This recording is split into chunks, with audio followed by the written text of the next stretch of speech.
જય હિન્દ.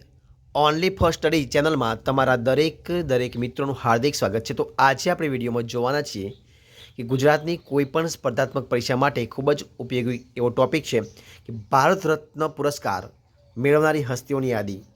ભારત રત્ન પુરસ્કાર મેળવનારી હસ્તીઓની યાદી તો તમારી સમક્ષ મૂકવાનો પ્રયત્ન કરું છું. જો સૌથી પહેલાંથી શરૂઆત કરીએ આપણે તો કે લાલકૃષ્ણ અડવાણી. તો એ કોણ હતા? તો લાલકૃષ્ણ અડવાણી એ પૂર્વ નાયબ વડાપ્રધાન રહી ચૂક્યા છે અને એમને 2024ની અંદર ભારત રત્ન જે મળવાનો છે એની અંદર એમની યાદીમાં નામ સામેલ છે. કર્પૂરી ઠાકુર એમનું અવસાન થઈ ચૂક્યું છે, એટલે કે મરણોત્તર ઉપરાંત એ બિહારના પૂર્વ મુખ્યમંત્રી રહી ચૂકેલા છે અને 2024ની અંદર એમને ભારત રત્ન એવોર્ડ મળશે. નાનાજી દેશમુખ મરણોત્તર સામાજિક કાર્યકર છે, 2019ની અંદર એમને મળ્યો છે.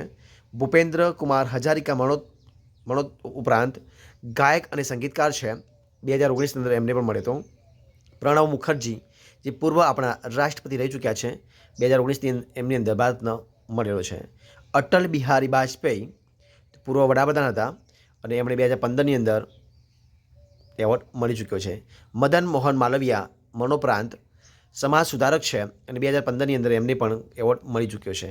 ત્યારબાદ જોઈએ શ્રી એન આર રાવ એ રસાયણશાસ્ત્રી હતા અને 2014ની અંદર એમને પણ ભારત રત્ન એવોર્ડ મળી ચૂક્યો છે. સચિન તેંડુલકર એ ક્રિકેટર છે અને 2014ની અંદર એમને પણ સૌથી નાની ઉંમરની અંદર એવોર્ડ મળી ચૂક્યો છે. ભીમસેન ગુરુરાજ જોશી શાસ્ત્રીય ગાયક છે અને 2009ની અંદર એમને એવોર્ડ મળી ચૂક્યો છે. લતા મંગેશકર એ ગાયિકા હતા અને એમને પણ 2001ની અંદર એવોર્ડ મળી ચૂક્યો છે. ઉસ્તાદ બિસ્મિલ્લા ખાન એટલે શરણાઈ વાદક છે અને 2001ની અંદર એમને પણ મળી ચૂક્યો છે. જયપ્રકાશ નારાયણ મરણોત્તર ઉપરાંત એ સ્વાતંત્ર્ય સેનાની હતા અને એમને 1999ની અંદર એવોર્ડ મળી ચૂક્યો છે. અમર્ત્ય સેન એ એક અર્થશાસ્ત્રી હતા અને 1999માં એમને પણ એવોર્ડ મળી ચૂક્યો છે. ત્યારબાદ જોઈએ પ્રકાશ ગોપીનાથ બોરડોલાઈ મરણોપરાંત સ્વાતંત્ર્ય સેનાની હતા અને એમને પણ 1999ની અંદર ભારત રત્ન એવોર્ડ મળી ચૂક્યો છે.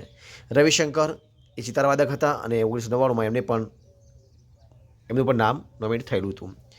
મદુરાઈ સન્મુખવાદુ સુબ્બલક્ષ્મી એક શાસ્ત્રીય ગાયિકા હતા અને એમને પણ 1998માં મળી ચૂક્યો છે. ચિદમ્બરમ સુબ્રમણ્યમ એ સ્વાતંત્ર્ય સેનાની હતા અને 1998માં એમને પણ મળી ચૂક્યો છે. ગુલજારલાલ નંદા એ સ્વતંત્ર સેનાની હતા અને એમને પણ 1997માં એવોર્ડ મળી ચૂક્યો છે. અરુણા અશરફ અલી મરણોપરાંત સ્વાતંત્ર્ય સેનાની હતા અને 1997માં એમને પણ જે ભારતનો સર્વોચ્ચ એવોર્ડ છે જે ભારત રત્ન એ પણ એવોર્ડ મળી ચૂક્યો છે. તો મિત્રો આ હતા એ આપણા દેશના ભારતના પુરસ્કાર મેળવવાની હસ્તીઓની યાદી. જો તમને વિડીયો પસંદ આવ્યો હોય તો લાઇક કરો, કોમેન્ટ કરો, તમારા મિત્રોને વિડીયો શેર કરો અને છેલ્લે ચેનલમાં નવા હોય ચેનલ સબસ્ક્રાઈબ ન કરી હોય તો સબસ્ક્રાઈબ કરવાનું ભૂલવાનું નથી. વિડીયો પૂરેપૂરો જોવા બદલ તમારા દરેક મિત્રોનો દિલથી ખૂબ આભાર માનું છું. ફરી મળીશું એક નવા વિડીયો સાથે, નવા ટોપિક સાથે. ત્યાં સુધી બની રહો. જય હિન્દ, જય ભારત.